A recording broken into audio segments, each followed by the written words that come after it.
강세리는 손가락을 자꾸만 꼬았어요. 피로 얼룩진 손톱 밑이 괜히 시리게 느껴졌죠. 그때 강재인이 다가와 낮게 웃었어요. 그동안 내가 지켜온 게 뭐였는지 곧 다 알게 될 거였죠. 목소리는 부드러웠는데 어쩐지 살짝 서늘하기도 했어요. 강세리는 숨이 막혀 아무 말도 못했어요. 그저 떨리는 눈길로 제인을 바라보고만 있었죠. 멀어져가는 제인의 뒷모습에서 이상하게도 싸늘한 기운이 스쳤어요. 그 순간 강세리 귀에 낯선 어린 목소리가 아련하게 스며들었죠. 엄마 왜 나를 모르는 척했죠? 강세리는 그대로 주저앉아 입술을 깨물고 한참을 떨렸어요. 그동안 자신이 지었던 죗값으로 엄청난 진실을 알게 돼 미쳐버리는 강세리가 결국 정신병원에 갇혀버리는 이야기를 시작하겠습니다. 구독과 좋아요를 눌러주시면 제가 영상을 만드는데 큰 힘이 됩니다. 강재인은 디자인 유출 사건으로 YL그룹을 떠난 뒤 DH홀딩스의 새 디자이너로 입사했어요. 하지만 그건 겉으로 보이는 이유였죠. 사실 이미 김도윤과 치밀하게 계획해온 일이었어요. 사무실엔 김도윤과 정호성만이 제인을 맞이했죠. 그 둘은 제인과 눈빛을 주고받으며 가볍게 인사를 건넸어요. 모두 모른 척했지만 이미 오래전부터 준비해온 큰 판의 시작이었어요. 제인은 그 자리에 앉으며 조용히 속삭였어요. 이제 YL그룹의 경영권을 가져올 첫 발을 디딘 거였죠. 그의 목소리는 낮았지만 묘하게 떨렸어요. 그것이 긴장인지 설렘인지 자신조차 알 수 없었어요. 강세리는 DH홀딩스 회의실에서 화려한 프레젠테이션을 내놨어요. 고급스러운 슬라이드와 유창한 말솜씨로 사람들을 설득하려 했지만 허술한 디테일은 금방 드러나 버렸죠. 사람들은 곧 날카로운 질문을 던졌고 세리의 눈동자가 흔들렸어요. 그때 강재인이 차분히 손을 들어 자신만의 혁신적인 아이디어를 꺼냈어요. 회의실은 일순 술렁였고 사람들의 시선은 제인에게 쏠렸어요. 강세리의 얼굴은 점점 붉어졌고 숨을 고르려 애쓰는 기색이 역력했죠. 그 굴욕이 세리의 자존심을 무너뜨렸어요. 회의가 끝나자 세리는 핸드백을 움켜쥐고 복도를 빠르게 걸어나갔어요. 강재인은 그런 세리의 뒷모습을 묘하게 쓸쓸한 눈길로 바라봤어요.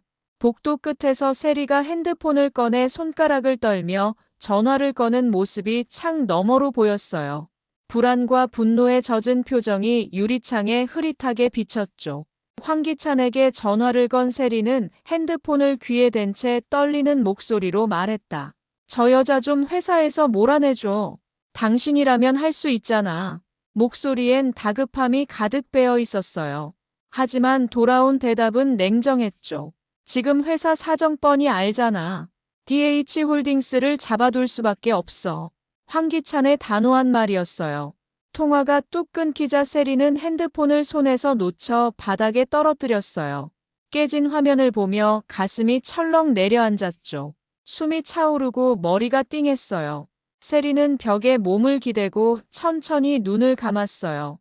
강재인의 목소리가 머릿속에서 계속 맴돌았어요. 회의실에서 부드럽게 꺼냈던 그 아이디어가 사람들을 끌어당기던 그 눈빛이 아직도 생생했어. 왜 다시 나타나서 나를 이렇게 흔드는 거야? 세리는 간신히 중얼거렸어요. 마음속 어딘가가 서서히 무너져 내리는 소리가 들리는 듯 했어요. 세리는 벽에 몸을 기댄 채 천천히 눈을 떴어요. 눈앞이 흐릿하게 흔들렸죠. 복도 끝을 바라보니 강재인이 사무실 유리창 너머로 멀리 보였어요. 그는 팔짱을 낀 채 가만히 세리를 바라보고 있었어요. 그 눈빛엔 연민도 비웃음도 아닌 묘한 감정이 깃들어 있었죠. 세리는 가슴이 철렁 내려앉는 기분에 다시 눈길을 피했어요. 걸음을 때려다 다리가 풀려 그대로 주저앉을 뻔했죠. 안 돼. 무너지지 마. 나까지 이렇게 약해지면 안 돼. 세리는 작게 혼잣말을 했어요. 하지만 속으로는 이미 무언가가 와르르 무너지고 있었어요. 차가운 바닥을 바라보며 억지로 숨을 고르는 모습은 마치 금이 가기 시작한 유리처럼 위태로웠어요. 강재인은 여전히 그 자리에 서서 그녀를 바라보고 있었어요. 세리는 고개를 떨군 채 핸드백을 꼭 끌어안았어요. 세리는 복도 끝에서 한참을 서 있었어요. 가슴속이 무겁게 내려앉아 숨조차 쉬기 힘들었죠. 억지로 발걸음을 옮겨 YL그룹 디자인실로 들어갔죠. 다시 모니터로 시선을 돌렸지만 조용히 흐르는 기류는 어색하기만 했어요.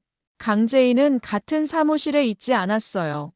그는 DH홀딩스에서 다른 전선을 만들고 있었죠. 하지만 세리의 머릿속에는 복도에서 마주친 제인의 눈빛이 계속 떠올랐어요. 연민도 조소도 아닌 알 수 없는 차가움이 묘하게 잔혹했어요. 세리는 자리로 돌아와 서류를 붙잡았어요. 손가락이 덜덜 떨려 글자가 흐릿하게 보였죠. 내가 지는 건가? 저 사람한테. 속으로 중얼이며 이를 악물었지만 마음 깊은 곳에서 이상하게 시린 통증이 자꾸만 번져갔어요. 그날 밤 세리는 혼자 사무실에 남아 불이 꺼진 창밖을 바라보고 있었어요. 낮 동안 애써 꾹 눌러 참았던 감정들이 어둠 속에서 고스란히 피어올랐죠. 강재인의 눈빛이 다시 떠올랐고 마치 비웃기라도 하듯 속삭이는 소리가 귓가를 파고들었어요. 내가 이길 수 있을 것 같아? 세리는 고개를 세차게 흔들었어요. 그런 목소리는 없는데도 자꾸만 들렸어요. 손가락으로 팔을 움켜쥐자 손톱이 살을 파고들었어요. 아프게 파인 자국을 보며 간신히 현실을 붙잡았죠. 책상 위에 놓인 가족 사진을 바라보다가 문득 그 속 지호의 얼굴이 흐릿하게 변하는 환영이 보였어요. 안 돼. 미쳐버리면 안 돼. 세리는 작게 속삭이며 눈가를 닦았어요. 하지만 마음 한구석에선 이미 무너지는 소리가 들리고 있었죠. 다음 날 아침 세리는 눈밑이 다크서클로 조금 내려앉았지만 당당히 턱을 들고 출근했어요. 직원들은 그녀를 흘깃거리며 인사했지만 세리는 날카로운 시선으로 받아쳤죠. 책상 위에 쌓인 서류를 넘기던 손끝이 멈춘 건 DH홀딩스에서 보낸 새로운 디자인 제안서를 발견했을 때였어요. 그 서류에는 강재인의 이름이 분명하게 찍혀 있었어요. 세리는 코웃음을 치며 서류를 책상 위로 내던졌죠. 그래, 또 저 여자 이름이네. 근데 그래서 뭐? 세리는 팔짱을 끼고 창가로 걸어가 바깥을 내려다봤어요. 자신감에 찬 눈빛이 유리창에 비쳤어요. 강재인, 내가 뭘 얼마나 흔들어 보나 보자. 난 절대 무너지지 않아. 그녀의 목소리는 낮았지만 서늘하게 힘이 실려 있었어요. 그리고는 입꼬리를 살짝 올려 조용히 비웃었어요. 어느 늦은 저녁, 지호는 축구공을 품에 안은 채 횡단보도를 건넜어요. 신호가 바뀌기도 전에 달려온 차량이 지호를 덮쳤죠. 축구공은 멀리 튕겨나갔고 사람들의 비명소리가 뒤섞였어요. 지호는 그대로 도로 위에 쓰러졌고 피가 번져갔어요. 구급차가 곧 도착했지만 세상은 이미 슬로모션처럼 느리게 흐르고 있었죠. 사람들은 손으로 입을 막은 채 그 광경을 지켜보았고 누군가는 휴대폰으로 영상까지 찍고 있었어요. 황급히 병원으로 달려온 강세리와 황기찬은 응급실 앞에서 초조하게 숨을 몰아쉬었어요. 의사는 다급히 지호를 수술대에 올렸지만 곧 큰 소리로 외쳤죠. RH-AB형 혈액이 필요합니다. 매우 급합니다. 의료진이 분주히 움직였지만 세리의 다리는 풀려 주저앉을 뻔했어요. 의사 가운 자락이 복도를 스치며 급박히 사라지고 간호사들은 서둘러 기계를 옮겼어요. 강세리와 황기찬은 곧장 수혈을 시도했지만 의사는 심각한 얼굴로 고개를 저었어요. 두 분 다 AB형이 아니시더라고요. 아니시죠? RH-AB형은 국내에서도 0.1%도 안 되는 희귀형입니다. 그 말에 두 사람의 얼굴이 순식간에 사색이 되었죠. 세리는 황기찬의 팔을 붙잡으며 떨었어요. 숨소리가 이상하게 거칠고 식은땀이 등을 타고 흘렀어요. 황기찬은 의자에 앉아 고개를 떨군 채 숨을 깊게 내쉬었어요. 노숙자와 황기만까지 불려와 혈액검사를 받았지만 결과는 모두 불일치였죠. 세리는 입술을 세게 깨물며 숨을 고르고 가슴을 부여잡았어요. 안 돼. 우리 지호. 이렇게 보내면 안 돼. 손끝이 하얗게 질릴 만큼 힘이 들어갔고 눈동자가 자꾸 흔들렸어요. 황기찬은 급히 전 사내에 RH-AB형 혈액급구 공문을 돌렸어요. 하지만 돌아온 답장은 모두 같았죠. 해당 혈액형을 가진 직원은 단 한 명도 없었어요. 병원의 공기마저 절망으로 무겁게 내려앉은 듯 했어요. 세리는 의자에 앉아 머리를 감싸주며 조용히 떨었어요. 복도 끝에서 누군가 우는 소리가 낮게 섞여 들리기도 했어요.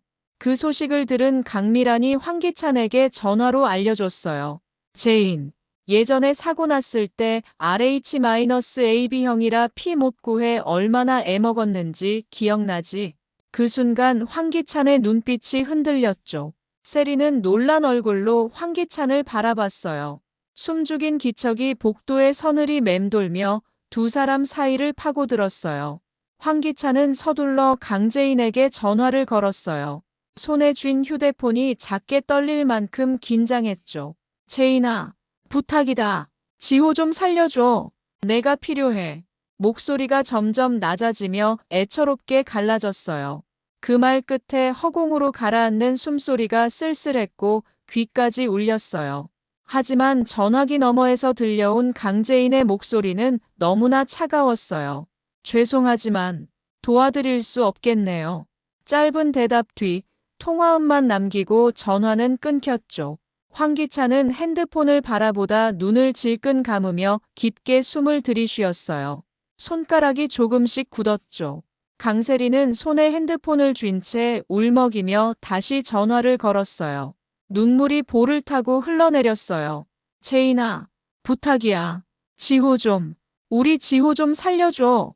그러나 돌아온 건 아무 대답 없는 신호음뿐이었죠. 세리는 그대로 핸드폰을 껴안은 채 어깨를 떨며 흐느꼈어요. 그 모습이 유리창에 흐릿하게 비쳤어요. 그 순간 복도 끝 형광등 불빛이 깜빡였어요. 세리는 흐릿한 시야로 그것을 바라보다 떨리는 목소리로 중얼거렸죠. 제발, 누구라도, 우리 지호 좀. 하지만 그 소원은 병원의 긴 복도를 공허하게 맴돌며 바닥에 부서지는 것처럼 들렸어요. 기계음만 냉정하게 울려 퍼졌어요. 결국 방송을 통해 헌혈자가 나타나 지호는 가까스로 수혈을 받았어요. 의료진은 긴박하게 움직이며 지호의 생명을 붙잡았죠. 세리는 그제야 숨을 몰아쉬며 벽에 기대 주저앉았어요. 심장이 미친 듯이 뛰었고 눈가엔 눈물이 가득 맺혔어요. 하지만 가슴속 깊은 곳엔 설명하기 어려운 서늘함이 스며들었죠. 지호가 깨어나는 것을 보며 황기찬은 안도했지만 두 사람의 표정엔 여전히 묘한 그림자가 드리워져 있었어요. 복도에 울린 심전도 소리가 더디게 들렸고 차가운 바람이 스쳐 지나가듯 복도를 흔들었어요. 긴장이 서린 공기가 병원 복도 전체를 감쌌어요. 그러나 곧 강세리와 황기찬은 지호의 혈액형 문제로 깊은 혼란에 빠졌어요. 의사의 말이 머릿속에서 맴돌았죠. 부모님 두 분 다 AB형도 아니시죠? RH-AB형은 매우 드문 혈액형입니다. 그날 이후 강세리는 아무렇지 않은 척했지만 밤마다 베개를 껴안고 잠을 이루지 못했어요. 황기찬도 자주 창가에 서서 깊은 한숨을 쉬었죠. 서로 시선을 피하며 속으로만 불안에 떨었고 무언의 긴장감이 집안을 뒤덮었어요. 그 숨죽인 시간들이 점점 더 길어졌어요. 한편 강재인과 김도윤은 병원에서 돌아온 뒤 내내 묘한 불안을 느꼈어요. 두 사람은 DH홀딩스 사무실에서 마주 앉아 지호 이야기를 조심스럽게 꺼냈어요. 그 아이 혈액형, 내가 알던 것과 너무 달라요. 이상하지 않아요? 도윤의 말에 제인은 시선을 떨궜죠. 가슴이 먹먹해지며 어딘가 이상한 조각이 맞춰지는 기분이 들었어요. 긴장감이 두 사람 사이를 묘하게 조여왔어요. 마음이 스산하게 식어가는 느낌이 들었어요. 김도윤은 며칠 밤을 자료와 씨름하다 병원 기록을 찾아냈어요. 그는 지호의 출생기록과 은호의 출생기록을 나란히 놓고 한참을 바라보다가 숨을 크게 삼켰어요. 출생일이 같은 병원에서 같은 날 태어났어. 그 목소리는 낮게 떨렸죠. 두 장의 서류가 책상 위에서 기묘하게 겹쳐져 보이며 진실을 예고하듯 아득하게 보였어요. 도윤은 손끝을 꾹 눌렀어요. 그 말을 들은 제이는 눈앞이 아득해졌어요. 손끝에서 힘이 빠져 펜이 바닥으로 떨어졌죠. 가슴속 깊은 곳에서부터 뭔가 무너져 내리는 소리가 들리는 듯 했어요. 제이는 떨리는 손으로 머리를 감싸쥐었어요. 그럴 리가 없어. 그럴 리가 없는데. 입술이 새파랗게 질렸고 시선은 허공에서 흔들리며 초점을 잃었어요. 온몸이 차갑게 식어갔어요. 결국 제이는 지푸라기라도 잡는 심정으로 그 산부인과를 찾았어요. 복도 끝 원장실 문 앞에서 한참을 망설였죠. 문을 열자 병원 원장은 오래된 차트를 뒤적이며 당황한 기색을 감추지 못했어요. 당시 신생아 인계 때 조금 혼선이 있었던 것 같아요. 미안합니다. 그 말에 제이는 몸에서 힘이 빠져 그 자리에 주저앉았어요. 손끝이 바닥을 더듬으며 찬 기운을 느꼈어요. 숨조차 제대로 쉬어지지 않았어요. 무릎 위로 눈물이 뚝뚝 떨어졌어요. 제이는 손등으로 얼굴을 가렸지만 흐느낌은 막을 수 없었죠.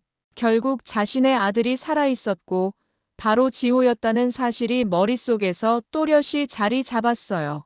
지호, 내가 내 아들이었구나. 떨리는 목소리가 허공에 흩어졌어요.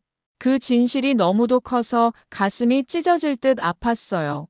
김도윤이 곁에서 조심스레 제인을 부축했어요. 확실히 해야 해요. 유전자 검사. 그게 답이야. 그의 목소리는 최대한 부드러웠지만 제인의 심장을 조여왔죠. 제인은 눈물을 닦으며 고개를 끄덕였어요. 눈동자가 서늘하게 흔들리며 다시 불안을 삼켰어요. 손가락에 힘이 잔뜩 들어갔어요. 결국 두 사람은 강세리가 자리를 비운 사이 지호의 병실에 들어갔어요. 김도윤이 의사가운을 입고 경계하는 간호사들을 자연스럽게 따돌렸죠. 제이는 지호의 머리카락을 조심스럽게 잡고 숨을 골랐어요. 손이 심하게 떨렸지만 멈출 수 없었어요. 미안해. 조금만 참아줘. 손끝이 작게 부르르 떨리며 다시 눈물이 고였어요. 목구멍이 타들어갔어요. 작은 가위가 머리카락을 자르는 소리가 유난히 크게 들렸어요. 제이는 손에 쥔 검체를 보며 떨리는 숨을 고르다가 조용히 눈을 감았어요. 마음속으로 되뇌었죠. 이제 정말 피할 수 없겠죠. 숨소리가 낮게 가라앉으며 방안이 이상하게 정적에 잠겼고 두 사람 사이에 차가운 바람만 스쳐갔어요. 시간이 멈춘 듯 길게 흘렀어요. 검사 결과는 제인을 더 깊은 혼란으로 몰았어요. 지호는 그녀의 친아들이었다는 사실이 명백히 드러났죠. 서류를 든 제인은 숨을 몰아쉬며 의자에 털썩 주저앉았어요. 손끝이 하얗게 질릴 정도로 서류를 쥐고 떨었어요. 지호, 내가 내 아이였구나. 목소리가 갈라져 허공에 흩어졌어요. 가슴속은 타들어가는데 머릿속은 오히려 멍했죠. 그동안 은호를 잃은 뒤로 마음속을 깎던 죄책감과 슬픔이 한꺼번에 터져나왔어요. 세상이 무너지는 것 같았죠. 제이는 지호가 위급했던 그날, 자신이 냉정히 거절했던 것을 떠올리며 가슴을 쥐어뜯었어요. 그때 왜 그렇게 했을까? 눈가에 눈물이 고였고 손톱이 손바닥을 파고들었죠. 만약 그때 조금만 마음을 풀었더라면 어땠을까? 하지만 이제는 달랐어요. 더 이상 무너질 수 없었어요. 도윤과 지호를 어떻게 데리고 올지, 어떻게 세리로부터 지켜낼지 계획을 모색했어요. 복수와 구원이 묘하게 뒤엉켜 그녀의 눈빛을 번뜩이게 만들었죠. 차가운 숨을 들이쉬며 마음을 다잡았어요. 그러던 중 지호는 또다시 위기에 빠졌어요. 수술 부위에서 출혈이 심각해졌고 병원은 더 이상 혈액을 구할 길이 없다고 했어요. 의료진이 긴급히 뛰어다니는 모습이 복도를 휩쓸었죠. 병실 앞에서 강세리는 창백한 얼굴로 서성이다가 결국 의자에 주저앉아 흐느꼈어요. 안 돼. 우리 지호. 제발. 떨리는 두 손이 서로를 꼭 움켜쥐었지만 차가운 기운이 스며들어 손끝마저 파래졌어요. 그 순간 모든 소리가 멀어지는 것 같았죠. 그때 강재인이 나타났어요. 차가운 표정으로 세리를 바라보며 낮게 말했다. 혈액을 줄게. 대신 내가 저지른 모든 범죄를 자백해. 증거도 넘기고. 서류를 들고 선 그녀의 손끝은 미동도 없었죠. 세리는 고개를 저으며 이를 악물고 외쳤어요. 필요 없어. 내 피 필요 없어. 절대 안 받아. 하지만 눈동자는 이미 흔들리고 있었어요. 숨이 거칠어지고 가슴이 요동쳤죠. 발끝부터 서서히 무너져 내리는 느낌이 들었어요. 그러나 그 순간 모니터에 뜨는 지호의 맥박이 점점 느려졌어요. 삐, 삐, 삐. 복도에 가득 스며들던 불안이 세리를 짓눌렀죠. 그 소리에 세리는 온몸을 떨며 병실 문을 붙잡았어요. 결국 세리는 눈물을 쏟으며 결단을 내렸어요. 좋아. 다 자백할게. 증거도 다 줄게. 제발 지호만 살려줘. 목소리는 떨리고 금세 울음으로 번졌어요. 숨이 꺽꺽 막히며 말끝이 끊겼죠. 제이는 조용히 고개를 끄덕였어요. 그리고 서류를 단단히 쥔 채 복도를 따라 수술실로 향했어요. 그 발걸음은 무겁지만 결코 흔들리지 않았죠. 복도 끝에서 수술실 문이 열리며 차가운 공기가 스쳤어요. 제이는 천천히 문을 밀고 들어갔어요. 그 순간 오래전 은호를 살리기 위해 달려갔던 자신의 모습이 스쳐 지나갔죠. 이번엔 절대 놓치지 않을 거야. 마음속으로 굳게 다짐했어요. 수술은 무사히 끝났고 지호는 간신히 생명을 되찾았어요. 제이는 의사의 수술이 잘 끝났습니다. 고비는 넘겼어요. 라는 말을 듣는 순간 다리에 힘이 풀려 그 자리에 주저앉아 버렸죠. 온몸이 떨리고 숨이 제대로 쉬어지지 않아 두 손으로 얼굴을 감쌌어요. 뜨거운 눈물이 손가락 사이로 줄줄 흘러내렸고 가만히 있던 어깨가 서서히 들썩이다가 끝내 꺽꺽 흐느끼기 시작했죠.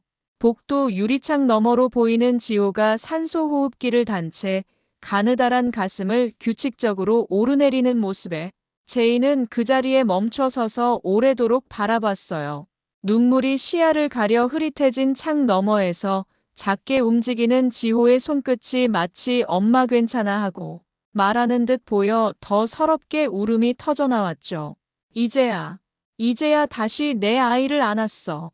속삭이듯 내뱉은 목소리는 작았지만 가슴 깊숙이 절박했고 한동안 그렇게 복도에 앉아 머리를 숙인 채 아이가 숨쉬는 소리와 자신의 울음소리만 들었어요. 그 순간 병원의 공기조차 숨죽이는 듯 고요했죠. 세리와 황기찬은 결국 제인이 낸 고소장과 경찰 조사 끝에 구속됐어요. 구치소 앞에서 포승줄에 묶인 채 호송차에 오르는 세리의 표정은 창백했고 눈동자엔 두려움이 어른거렸죠. 기자들이 몰려들어 플래시를 터뜨리고 마이크를 들이밀며 고함을 쳤지만 세리는 아무 대답도 하지 못했어요. 그저 고개를 살짝 돌려 제인을 바라보다가 입술을 꾹 깨물었죠. 제인은 그 모습을 묵묵히 지켜봤어요. 마음 한편이 쓰라리고 속이 뒤틀렸지만 이제 더 이상 물러설 수도 연민에 흔들릴 이유도 없었죠. 내 아들, 내 삶, 내가 지킬 거야. 제이는 속으로 단단히 되뇌며 눈꺼풀을 꾹 감았다가 다시 뜨며 숨을 크게 내쉬었어요. 차가운 바람이 스친 복도에서 그녀의 발걸음은 오히려 더욱 무겁게 그러나 확고히 나아갔죠. 며칠 뒤 제이는 수척한 얼굴로 구치소 접견실에 앉아있는 세리 앞에 서류 봉투를 내밀었어요. 세리는 떨리는 손으로 봉투를 열어 안을 확인하자마자 얼굴이 사색이 되었죠. 그 안에는 친자 확인서, 산부인과 원장 증언서, 그리고 친자 소송 서류가 가지런히 들어있었어요. 종이를 하나씩 넘기던 세리의 손이 부들부들 떨리더니 결국 그녀는 눈을 크게 뜨고 제인을 노려봤어요. 거짓말이야. 아니라고. 이건 다 조작이야. 세리가 비명을 지르며 몸을 뒤로 물렸지만 이미 흔들리는 눈빛은 모든 걸 말하고 있었죠. 제인은 냉랭하게 웃으며 낮은 목소리로 말했어요. 그동안 내 아들 잘 키워줘서 고마워. 이제 돌려받을게. 그 말은 차가운 칼날처럼 세리의 가슴에 깊숙이 파고들었고 세리는 떨리는 어깨를 주체하지 못한 채 그대로 고개를 떨궜어요. 구치소 접견실을 나선 제이는 복도에서 잠시 멈춰 숨을 고르며 벽에 손을 짚었어요. 억눌러왔던 분노와 상실감, 슬픔이 한꺼번에 몰려와 눈가가 뜨겁게 젖었죠. 하지만 이번 눈물은 이전과 달랐어요. 되찾겠다는 결심과 무너진 마음을 다시 일으키겠다는 의지가 서려 있었죠. 복도의 차가운 공기가 볼을 스치며 지나갔지만 이제 그녀는 혼자가 아니었어요. 지호야, 어떤 대가를 치르더라도 엄마가 널 지켜줄 거야. 속으로 천천히 되뇌인 그 다짐은 오랫동안 제인의 가슴을 쥐어잡았고 그녀는 마침내 고개를 들어 긴 복도를 묵묵히 걸어 나갔어요. 걸음을 옮길 때마다 어깨 위로 얹힌 무거운 돌덩이가 조금씩 사라지는 듯 했죠. 그리고 그 자리를 채운 것은 오직 지호를 향한 깊은 사랑뿐이었어요. 그리고 며칠 뒤 제이는 병실 창가에 앉아 잠들어 있는 지호를 가만히 바라보고 있었어요. 아직 퇴원 허락은 떨어지지 않아 아이는 창백한 얼굴로 조용히 숨을 고르고 있었죠. 제이는 하얗게 식은 지호의 손등을 살며시 감싸주며 작은 목소리로 속삭였어요. 조금만 더 자. 우리 지호. 이제 곧 엄마가 데리고 집에 갈 거야. 아이의 고른 숨소리가 병실 안을 잔잔히 울리자 제이는 그 숨결에 눈시울이 뜨겁게 달아올랐죠. 창밖에서 스며드는 흐린 빛은 두 사람 위에 살포시 내려앉아 마치 다독이는 듯 했어요. 강세리는 구치소 독방에 갇힌 뒤부터 밤마다 비명을 지르며 잠에서 깼어요. 좁은 창살 사이로 들어오는 희미한 불빛조차 그녀를 괴롭히는 듯 했죠. 벽에 머리를 기대고 숨을 고르다가는 문득 혼잣말을 하듯 중얼거렸어요. 은호야, 엄마가 미안해. 너를 그렇게 만든 게 다 엄마 잘못이야. 그러고는 두 손으로 얼굴을 가리고 어깨를 들썩이며 울었죠. 그 모습은 더 이상 자신감 있고 도도하던 강세리의 그림자조차 찾아볼 수 없었어요. 결국 강세리는 정신이 완전히 무너져 정신병원에 입원하게 되었어요. 폐쇄병동의 좁은 창가에 앉아 허공을 멍하니 바라보다가 문득 혼잣말을 했죠. 미안해, 은호야. 엄마가 너를 2번이나 죽였구나.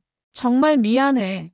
그녀의 눈빛은 이미 공허했고 메마른 입술에서 흘러나온 그 속삭임은 병실 벽에 부딪혀 허망하게 흩어졌어요. 간호사가 약을 건네자 강세리는 가늘게 떨리는 손으로 그것을 받아들며 다시 창문을 바라봤죠. 그리고는 울다가 웃는 표정으로 중얼거렸어요. 정말 미안해. 엄마가 너무 미안해. 정말 모든 걸 가진 듯 했지만 자신의 실수로 자신의 아들까지 죽인 강세리. 하늘은 정말 죄를 지으면 그 벌을 받는 것 같아요.